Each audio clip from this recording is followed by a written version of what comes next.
দুর্নীতি সারের কালোবাজারি বন্ধ সহ অন্যান্য দাবিতে বিক্ষোভ এসইউসিআই এর। বৃহস্পতিবার দলের জলপাইগুড়ি জেলা কমিটির পক্ষ থেকে এই বিষয়গুলোর বিরুদ্ধে সদর মহকুমা দফতরের সামনে এক বিক্ষোভ কর্মসূচি পালন করে। বিক্ষোভ কর্মসূচির পূর্বে শহরের সমাজপাড়া থেকে দলের কর্মী সমর্থকদের নিয়ে এক প্রতিবাদী মিছিল শহরের বিভিন্ন পথ পরিক্রমা করে।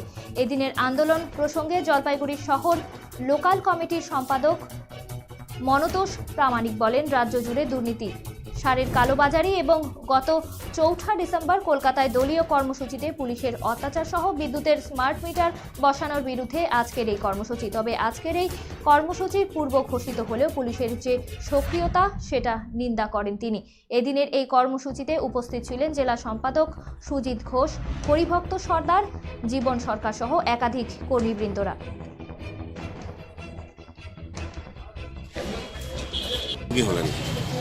আপনারা প্রত্যেকে জানেন, গত ৪ঠা ডিসেম্বর কলকাতায় যখন শান্তিপূর্ণভাবে আমাদের দলের পক্ষ থেকে যে লাগাতার দুর্নীতি আপনারা সম্মুখীন হয়েছেন, যেভাবে স্মার্ট মিটার চালু করা হচ্ছে যার কোনো প্রয়োজনীয়তা নেই এবং বিদ্যুতের ফিক্সড চার্জ, মিনিমাম চার্জ এগুলো চালু করার মধ্য দিয়ে সাধারণ মানুষ জীবন এমনিতে দুর্বিষহ হয়ে আছে, তার উপরে আরও তাদেরকে বিপদে ফেলা হচ্ছে।